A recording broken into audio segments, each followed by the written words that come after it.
तो नमस्कार, मैं दीप और स्वागत करता हूं मेरा इस लर्निंग सीरीज के video YouTube channel Sanjeevani for life में। बने रहिए वीडियो के अंत तक। मैं आज आपको बताने जा रहा हूं एक ऐसी स्टोरी, जिस स्टोरी की वजह से, जिस कहानी की वजह से आप समझ सकते हैं कि आपके अंदर और दूसरों के अंदर होने वाली जो कमियां, उसके बारे में हम आज बात करेंगे। तो दोस्तों, एक सोने का व्यापारी हुआ करता था कुछ पुराने जमाने में। एक बहुत बड़ा सोने की खान था उसका, सोने का व्यापारी था, वो गोल्ड का बिजनेस करता था।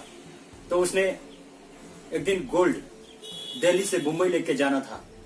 तो गोल्ड का जो पोटली था, वो पोटली कोट के पॉकेट में डालकर वो अपना सफर के लिए निकल गया। जैसे ट्रेन में बैठा, चोर की नजर उस सोने की पोटली पर पड़ी और चोर उसका पीछा करते हुए ट्रेन पर चढ़ गया। चोर का नजर जो था वो सोने की पोटली पर था।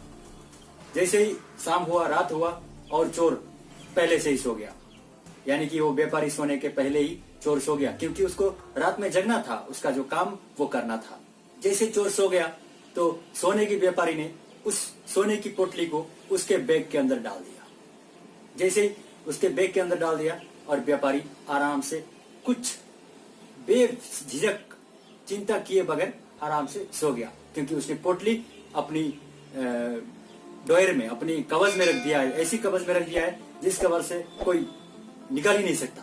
तो चोर की बैग में पोटली डालने के बाद व्यापारी आराम से सो गया। जैसे चोर उठा, व्यापारी सोया, चोर उठा और चोर ढूंढने लगा कि वो सोने की पोटली कहाँ है। ढूंढते ढूंढते आधा रात गुजर गया। व्यापारी आराम से सो रहा है, लेकिन चोर को वो पोटली नहीं मिली।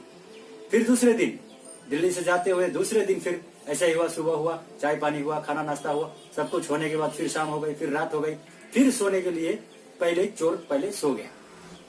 जब 2 दिन की सफर थी, चोर जैसे ही पहले सो गया तो व्यापारी ने आराम से खाना पीना खा के आराम से वो पोटली फिर जहाँ कल रखा था वहां आज भी रख दिया और व्यापारी आराम से सो गया। जैसे व्यापारी सो गया, सोने का आधा 1 घंटे के बाद चोर जग गया, क्योंकि रात में उसको काम कल की तरह काम करना था।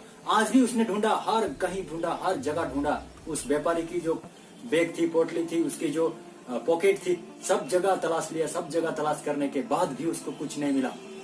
फिर पोटली सुरक्षित चोर उठने से पहले उसने अपने पॉकेट में रख लिया। और चोर ने सोचा कि भाई इसने रखा कहाँ है, इसको आज पूछ ही लूंगा।